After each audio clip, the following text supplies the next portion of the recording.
Behaviour of conductors in electrostatic field. तो पहला जो है लिखिए, हेडिंग डालिए इसमें, पहला जो पॉइंट है वो लिखिए, net electrostatic field is zero in the interior of the conductor. Net electrostatic field, तो बात पता है ऑलरेडी तुम लोगों को, is zero in the interior of conductor. Conductor के अंदर, inside the conductor, electric field zero होती है, लेकिन क्यों होती है ये भी पता कर, अब इसमें हम क्या करेंगे, पता करेंगे क्यों होती है। ये लिख लो पहले, net electrostatic field is zero in the interior of the conductor. क्यों होती है बताओ भाई, किसी को पता है? ये होती तो है, लेकिन क्यों होती है? हमने तो ये पढ़ा है भाई, electric field line of forces, हमने ये पढ़ा है कि जो इलेक्ट्रिक फील्ड लाइन है विद इन द या फिर थ्रू द कंडक्टर पास नहीं होती, या फिर इंटीरियर ऑफ द कंडक्टर पास नहीं होती है, लेकिन क्यों नहीं होती है? चलो देखो, मान लेते हैं एक हमने फील्ड बना ली, यूनिफॉर्म फील्ड है, ये पॉजिटिव चार्जेस है, इधर एक प्लेट है, इसे पॉजिटिव चार्ज है, एक प्लेट है, इस पे क्या है, निगेटिव चार्ज है। तो मुझे बताओ इस प्लेट के बीच में कैसी इलेक्ट्रिक फील्ड बनेगी? ये दो प्लेट है, पॉजिटिव चार्ज है, निगेटिव चार्ज, तो मुझे बताओ कौन सी कैसी फील्ड यूनिफॉर्म बनेगी ना? तो यूनिफॉर्म फील्ड में बना दे रहा हूँ, this is the uniform field, ठीक है, कोई प्रॉब्लम नहीं है। अब हमने क्या रख दिया, एक कंडक्टर रख दिया इसके बीच में। अब इसके बीच में क्या रख दे रहा हूँ, कंडक्टर मान लेता हूँ, मैं कंडक्टर रख देता हूँ। अच्छा, इस इलेक्ट्रिक फील्ड की जो एक्सटर्नल इलेक्ट्रिक फील्ड है इसकी वैल्यू मान लेता हूँ ई है, जो एक्सटर्नल इलेक्ट्रिक फील्ड है इसकी वैल्यू मान लेता हूँ ई है। अब अंदर यह मान लेता हूँ मैं, यहाँ पे एक कंडक्टर रख दिया मैंने। अब क्या होगा, इस कंडक्टर में क्या होंगे, फ्री इलेक्ट्रॉन्स होंगे या फिर फ्री चार्जेस होंगे कि नहीं होंगे? कंडक्टर में क्या होंगे, फ्री चार्जेस होंगे कि नहीं होंगे, या फ्री इलेक्ट्रॉन्स होंगे कि नहीं होंगे कंडक्टर में? हाँ कि ना? हमने अभी पढ़ा है कि जो कंडक्टर होता है उसमें, या मेटल्स होता है उसमें क्या होते हैं, इलेक्ट्रॉन्स फ्री होते हैं, समझ रहे हो? तो इलेक्ट्रॉन फ्री यानी कि जो फ्री चीज हो वही मूव कर सकती है। अब देखो ध्यान से देखना, इलेक्ट्रिक फील्ड एक्सटर्नल किस तरफ जा रही है, तरफ जा रही है, तो निगेटिव वाले जो आपके चार्जेस होंगे वो किस तरफ आएंगे, किस तरफ आएंगे बताओ, लेफ्ट आएंगे कि राइट जाएंगे? उनका मूवमेंट किस तरफ होगा बताइए? एक्सटर्नल इलेक्ट्रिक फील्ड है ई, उसके बीच में मैंने कंडक्टर रख दिया। अब मुझे बताओ कंडक्टर में फ्री इलेक्ट्रॉन्स होते हैं, होते हैं।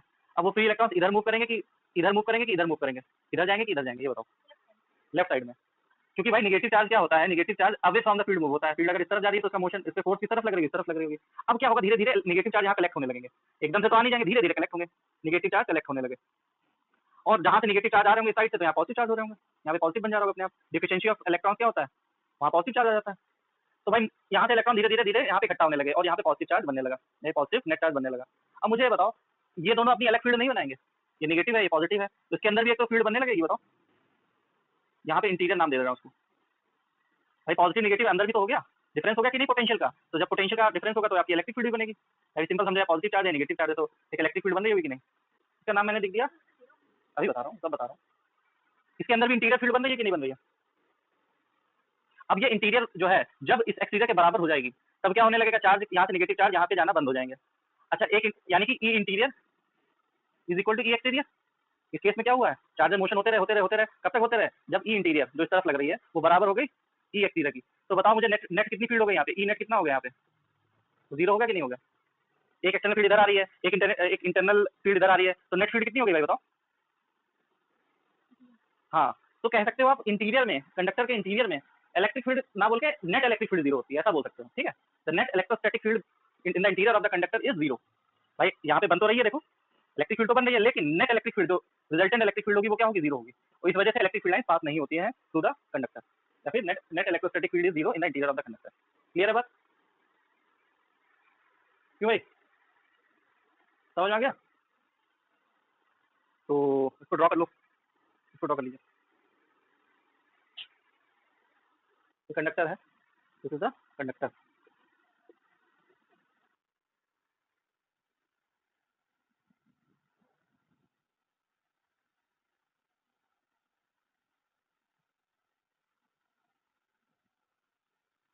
प्रॉपर्टीज में बता दे रहा हूँ, ज्यादा थ्योरी नहीं लिख पा रहा हूँ, ठीक है? ये भी लिख लेना पॉइंट, या फिर बताओ कि वो लिखवा दूंगा, सीधे पॉइंट्स लिखो, थ्योरी लिखने की जरूरत नहीं है, मैंने आपको कॉन्सेप्ट बताऊंगा इसमें। समझ में आ गई बात? क्यों भाई? अब सेकंड पॉइंट लिखिए ना, second point is just outside just outside the surface of a charge conductor. इसको बना लिया ना तुमने, आप लिख दे रहा हूँ, just outside the surface of charge conductor electric field is normal to the surface.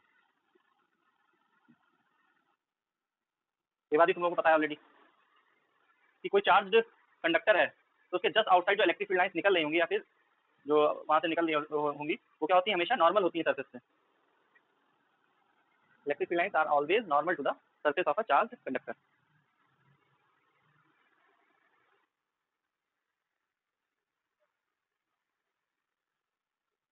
इसका रीजन बताओ, होता तो है, रीजन क्या है?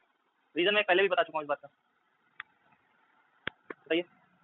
कि कोई चार्ज सरफेस है कंडक्टर की, यहाँ पे कोई चार्ज सरफेस है, ऊपर ही बता देता हूँ, तो उससे जो इलेक्ट्रिक फील्ड लाइंस होती है हमेशा नॉर्मली ही क्यों निकलती हैं? ये चार्ज सरफेस है कोई कंडक्टर की, अभी कोई चार्ज सरफेस है कंडक्टर है, ये इलेक्ट्रिक फील्ड लाइन जो है नॉर्मली ही क्यों निकलती हैं उससे? भाई ऐसे चली जाती, कुछ एंगल बनाते हुए चली जाती, ऐसे चली जाती, ये सरफेस है, ये क्या है आपकी सरफेस है, इससे नॉर्मली क्यों जाती हैं, एंगल बनाते हुए क्यों नहीं जाती हैं, बताओ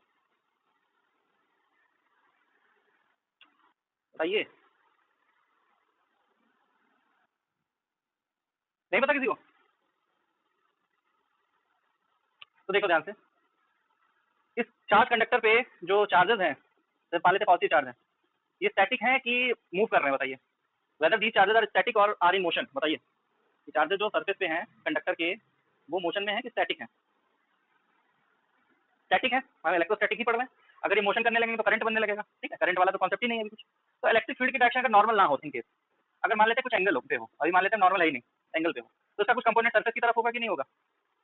if the electric field is not normal to the surface, तो उसका कंपोनेंट सरफेस की तरफ होगा कि नहीं? मान लेते थीटा एंगल बना रहा होता, तो यहाँ पे क्या होता है, ई कॉस थीटा होता कंपोनेंट सरफेस की तरफ। तो ये कंपोनेंट क्या करता, इन चार्जेस पे क्या लगाता, फोर्सेस लगाता। भाई इलेक्ट्रिक फील्ड अगर इस तरफ होगी तो चार्जेस इस तरफ मूव करने की कोशिश करेंगे कि नहीं? अगर नेगेटिव चार्ज होगा तो इस तरफ मूव करेगा, पॉजिटिव चार्ज होगा तो इस तरफ मूव करेगा, charges tend to move, charge क्या करेंगे, मूव करना चाहेंगे। अगर इलेक्ट्रिक फील्ड का कंपोनेंट किस तरफ हो, सरफेस की तरफ हो, ताकि कुछ एंगल पे जा रहा होगा तो उसका कंपोनेंट आएगा ही आएगा। तो क्या स्टैटिक कंडीशन में पॉसिबल है? भाई चार्ज तो स्टैटिक है, स्टैटिक कंडीशन में क्या ये पॉसिबल चीज है कि नहीं है? चार्ज तो स्टैटिक है, स्टैटिक चार्ज तो रुके हुए ना, करंट की तो बात ही नहीं हो रही है। अगर लेकिन कंपोनेंट इस तरफ होगा तो इसको मूव करना पड़ेगा चार्ज को, तो वो जो कि पॉसिबल नहीं है। अब इलेक्ट्रिक फील्ड का कंपोनेंट हो नॉर्मल डायरेक्शन में, सपोज ये नॉर्मल डायरेक्शन में है, तो इसका कंपोनेंट ये 90 डिग्री होगा, तो ये क्या हो जाएगा, ई कॉस 90 डिग्री। इस तरफ कौन सा कंपोनेंट होगा सरफेस से, ई कॉस 90 डिग्री, तो ये कंपोनेंट क्या हो जाएगा, जीरो हो जाएगा। ई कॉस 90 डिग्री क्या होगा, जीरो। यानी कि इस तरफ कोई कंपोनेंट ही नहीं है, सरफेस की तरफ कंपोनेंट नहीं है, चार्ज मूव कर नहीं करेंगे और स्टैटिक कंडीशन भी हमारी बनी रहेगी। इस वजह से क्या होता है, स्टैटिक अगर चार्ज किसी चार्ज कंडक्टर से जो इलेक्ट्रिक फील्ड निकलती है वो हमेशा क्या होती है, 90 डिग्री पे ही उससे निकल रही होती है। समझ रहे हो? किसी को डाउट है इसमें? समझ में आ गया? चलिए नोट करिए सेकंड वाला, इसको इसमें थोड़ी रीजनिंग लिखवा दे रहा हूँ मैं, ठीक है। If the electric field is not, if the electric field is not normal to the surface,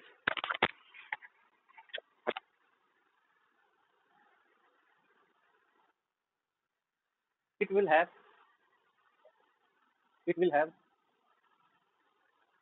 component, it will have a component in the direction of the surface, या फिर tangential to the surface भी बोल सकते हो, component tangential to the surface,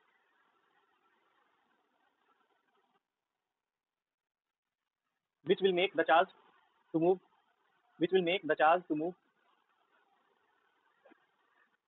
which will make charge to move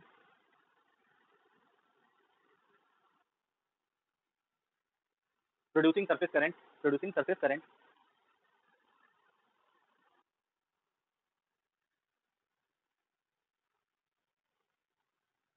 but no such current can exist, but no such current can exist under static conditions, under static conditions। चलिए ये समझ में आ गया होगा, तो डाउट हो तो पूछ लो, फिर बोल रहा हूँ। चलिए थर्ड पॉइंट लिखिए, थर्ड पॉइंट,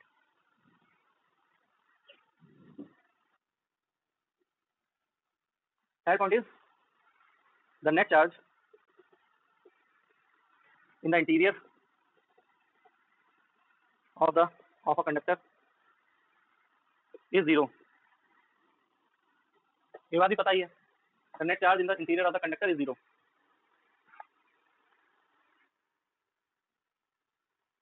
और जो बचा हुआ जो चार्ज हम देंगे अगर किसी कंडक्टर को, कहाँ वो रहेगा, उसकी सरफेस पे रहेगा। लिख लो इस बात को भी, and any excess charge resides at its surface। This is the third property या फिर this is the third behaviour of conductor. Conductor के बारे में पढ़ रहे हैं, बात याद रखना। तो ये जो नेट चार्ज होता है इंटीरियर में किसी कंडक्टर के, वो जीरो होता है। नेट चार्ज की बात हो रही है, याद रखना। वो किसी कंडक्टर के अंदर या फिर इंटीरियर में या फिर मटेरियल में वो जीरो होता है। और अगर मैं कुछ एक्स्ट्रा चार्ज देता हूँ तो वो कहाँ पे रहेगा, उसकी सरफेस पे रहेगा। तो उसका रीजन बताओ, नेट चार्ज जीरो क्यों होता है इंटीरियर में, कोई बताएगा?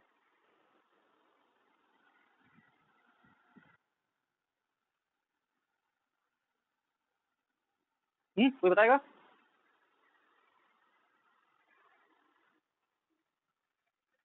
यस, सपोज ये कंडक्टर ले लेता हूँ मैं, कोई टाइप से क्लोज्ड कंडक्टर है, क्लोज फिगर है कोई। अब इसमें क्या है, मान लेते हैं क्यू चार्ज उसकी सरफेस पे है, उसकी चार्ज सरफेस पे क्या है, पॉजिटिव चार्ज तरीके से डिस्ट्रीब्यूटेड है, positive charge distributed over the surface of a conductor. अब क्या है, हमने ये तो पता कर लिया है, उसके बाद को हमने प्रूफ भी कर लिया है कि इसके इंटीरियर में जो आपका इलेक्ट्रिक फील्ड होगी वो क्या होगी, जीरो होगी। है, the net electric field inside या in the interior of the conductor is zero.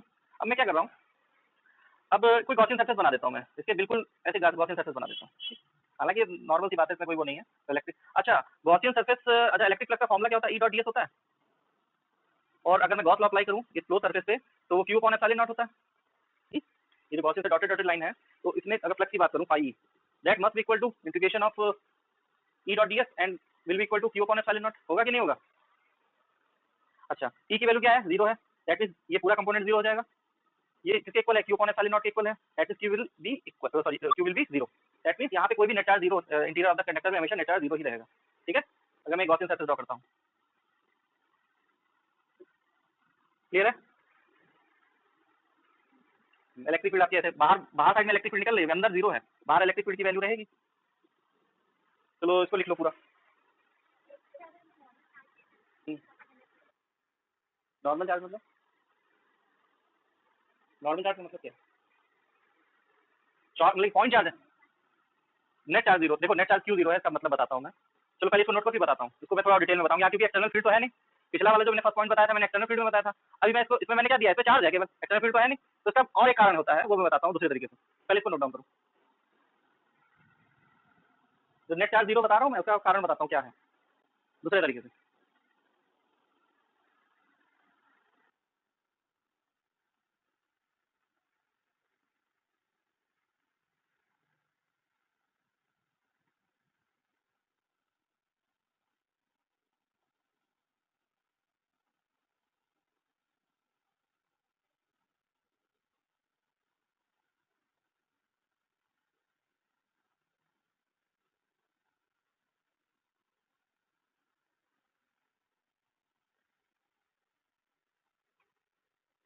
Note हो गया? 4 पॉइंट लिखिए। 4 point is potential is constant within and on the surface of a conductor. Potential is constant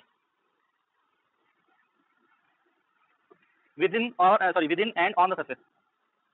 4 point is potential is constant within and on the surface. ये तो पता है, ये बात already पता है कि जब कोई स्फीयर होता है तो उसकी सरफेस पे, यानी कोई स्फीयर क्या है, कोई भी कंडक्टर हो, उसकी सरफेस पे और उसके इंटीरियर में पोटेंशियल क्या रहता है, जैसे v इक्वल टू की कुछ वैल्यू है तो यहाँ पे भी क्या रहेगा, v ही रहेगा, इंटीरियर में भी v ही रहता है। ये बात तो पता है ना, इसका रीजन भी बता चुका हूँ, is equal to minus D V upon D R होता है। इंटीरियर में ई की वैल्यू क्या होती है, जीरो होती है। इंटीरियर में ई की वैल्यू क्या होती है, जीरो। इसका मतलब क्या है, ई की value zero in the interior. अब ये जीरो कब आया होगा, यहाँ पे जीरो कब आया होगा, जब v कांस्टेंट रहा होगा, तो v की वैल्यू क्या रही होगी, कांस्टेंट। तो जहाँ जहाँ इलेक्ट्रिक फील्ड जीरो रहती है, यानी कि विद इन द कंडक्टर, वहाँ पे क्या होता है, v की वैल्यू कांस्टेंट रहती है, यानी कि सरफेस से लेके पूरी सरफेस पोटेंशियल कांस्टेंट रहता है with in and on the surface. ठीक है, ऑफ अ कंडक्टर। ठीक है, ये बात समझ में आई? हालांकि मैं पहले भी बता चुका हूँ ये बात, इस पर मैं क्वेश्चन भी करवाया था, लेकिन जिसको समय नहीं समझ में आई थी, अब समझ में आ गई। अच्छा, अब देखिए ध्यान से देखिए मेरी बात। अब ये जो कंडक्टर की सरफेस होती है, कोई भी सरफेस पर कोई भी पॉइंट ले लो, कंडक्टर की सरफेस में कोई भी पॉइंट ले लो, जैसे ए पॉइंट यहाँ पर है, बी पॉइंट है, सी पॉइंट है, डी पॉइंट है, इन सब पे ए बी सी डी का पोटेंशियल कितना होगा, ए बी सी डी का पोटेंशियल कितना होगा, B A B B B B B C B D, इनका पोटेंशियल क्या बराबर नहीं होगा, इन सरफेस पे लाई कर रहे हैं। तो इसका मतलब क्या हुआ, ये की पोटेंशियल सरफेस है भैया, इनकी सरफेस पे जब पोटेंशियल बराबर है हर पॉइंट पे, that means this surface is behaving like a potential surface. जो इसकी सरफेस पे जो पोटेंशियल कांस्टेंट की पोटेंशियल सरफेस नहीं हुई, कहने का ये मतलब है मेरा कि जो कंडक्टर की सरफेस होती है वो कैसी सरफेस होती है, इक्विपोटेंशियल सरफेस होती है। The surface of the conductor is the surface of the conductor is an equipotential surface. इस बात से एग्री करते हो कि नहीं? The surface of the conductor is an equipotential surface because जब हर पॉइंट पे within the sorry her point on the surface, कोई भी सरफेस पे किसी कंडक्टर के कोई भी पॉइंट हो उसका पोटेंशियल सेम रहता है, तो यानी कि वो इक्विपोटेंशियल सरफेस है। तो उस वजह से मैंने ये बात बोल दी। बात समझ में आई? तो ऐसा करो, नोट डाउन कर लो जो भी लिखवाया मैंने, थ्योरी नहीं लिखवा रहा हूँ कुछ।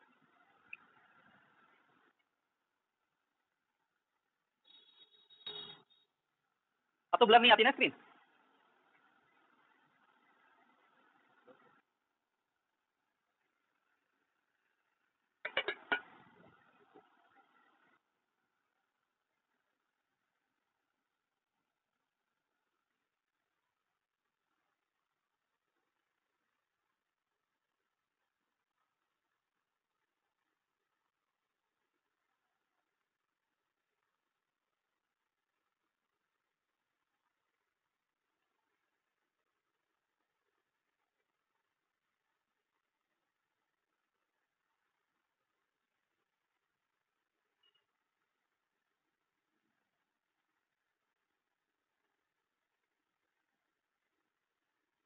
नोट हो गया?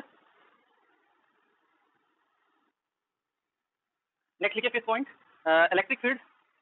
इसका नोट नहीं हुआ, नोट कर लो। नेक्स्ट पॉइंट लिखिए, the electric field at the surface of a charge conductor, electric field at the surface of the charge conductor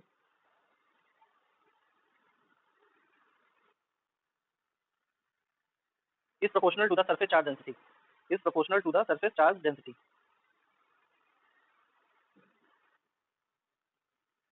चलो उसको भी देखते हैं। 5th पॉइंट है इलेक्ट्रिक फील्ड। इसके बाद जो है तुम्हारा शुरू हो जाएगा कैपेसिटर। कैपेसिटर ही एक तरीके से, कैपेसिटर पढ़ने के लिए ये सब चीजें आपका बेसिक ये सब क्लियर होना चाहिए। Is sorry at the surface of a charge conductor is proportional to surface charge density. इसको प्रूव कर सकते हो? देखो कैसे प्रूव करते हैं इसको। कहने के लिए जो इलेक्ट्रिक फील्ड होती है, अब सरफेस ऑफ द कंडक्टर जो पास हो रही होगी, नॉर्मली पास होती है भाई। इलेक्ट्रिक फील्ड कैसे पास होती है? Surface of the charge conductor के नॉर्मल डायरेक्शन में। हमें बताना है वो प्रोपोर्शनल होती है सरफेस चार्ज डेंसिटी यानी सिग्मा के। तो मान लेते हैं कोई कंडक्टर है, कुछ इस शेप का है, पर्टिकुलर शेप का। तो मैं अब मान लो छोटा सा टुकड़ा कोई ले लेता हूँ इसका ds, इसका जो वैल्यू है, इस एरिया की वैल्यू, टोटल एरिया कितनी s, और ये छोटी सी एरिया का मैंने छोटा टुकड़ा ले लिया है, ये वाला टुकड़ा, इसकी जो आपका एरिया है वो ds है सपोज। अब इलेक्ट्रिक फील्ड की डायरेक्शन किस तरफ होगी? ऊपर की तरफ होगी। Electric field will be normal to the surface. समझ में आया कि नहीं? ये आपका कंडक्टर है, चार्ज कंडक्टर है सपोज। अब इलेक्ट्रिक फील्ड की डायरेक्शन किस तरफ जा रही है? ऊपर की तरफ जा रही है, नॉर्मल टू द सरफेस। अब क्या करता हूँ मैं, गॉसियन सरफेस बनाता हूँ, क्योंकि इस ds पोर्शन में कुछ चार्ज होगा। भाई चार्ज पूरा फैला हुआ है ना कंडक्टर में।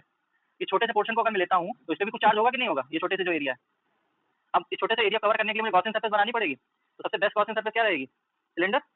मैंने सिलेंडर बना दिया, पाइप टाइप की सिलेंडर बना दिया मैंने, जैसे कि यार हमने गॉस लॉ की एप्लीकेशन में पढ़ा था। तो अगर ये ds है तो ये जो एरियाज हैं ये भी ds होंगी कि नहीं होंगी? ये जो डॉटेड सर्किल मैं बना रहा हूँ ये भी आपकी ds एरिया होंगी कि नहीं होंगी? ये भी ds होंगी। अब मुझे क्या पता करना है? मुझे ds से मतलब नहीं होता, इसके एरिया वेक्टर से मतलब होता है। तो एरिया वेक्टर की डायरेक्शन भी अपवर्ड जा रही होगी कि नहीं? यानी ds वेक्टर की डायरेक्शन भी ऊपर की तरफ होगी कि नहीं होगी? इतना समझ में आया? ये कोई चार्ज कंडक्टर मैंने कोई भी शेप का ले लिया है, उस पर्टिकुलर शेप में नहीं रखा है, आर्बिट्रेरी शेप का ले लिया है चार्ज कंडक्टर, जिसकी एरिया क्या है? ऐसे मैंने इसका छोटा सा टुकड़ा कोई ले लिया जिसकी एरिया थी ds।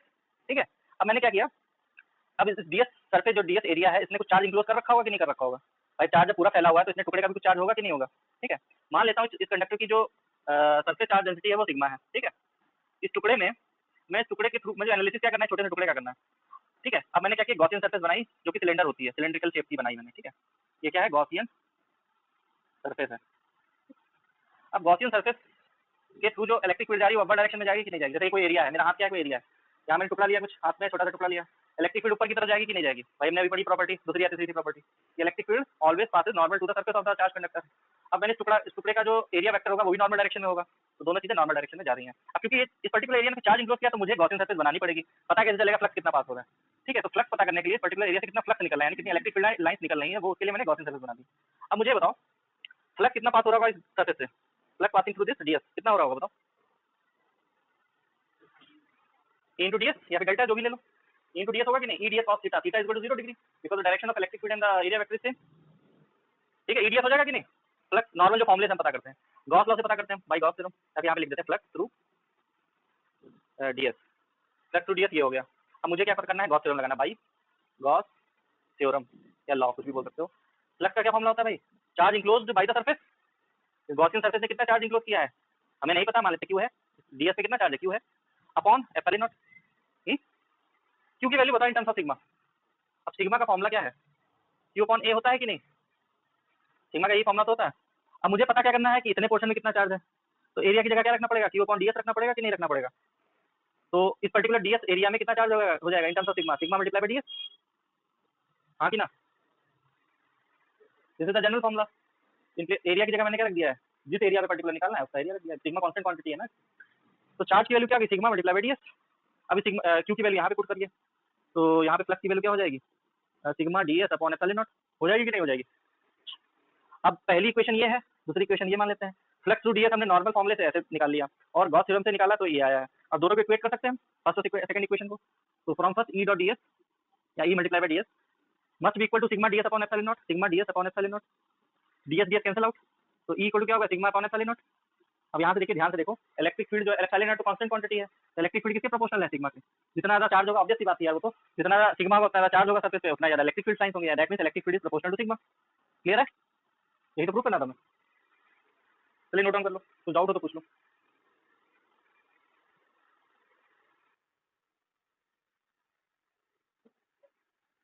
किसी को डाउट तो नहीं है, टफ तो नहीं लग रहा है,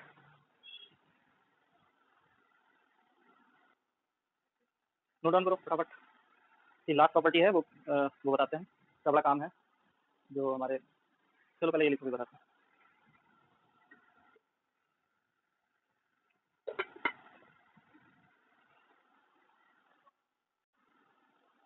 देखिए, electric field is zero, electric field is zero in the cavity of a hollow charge conductor.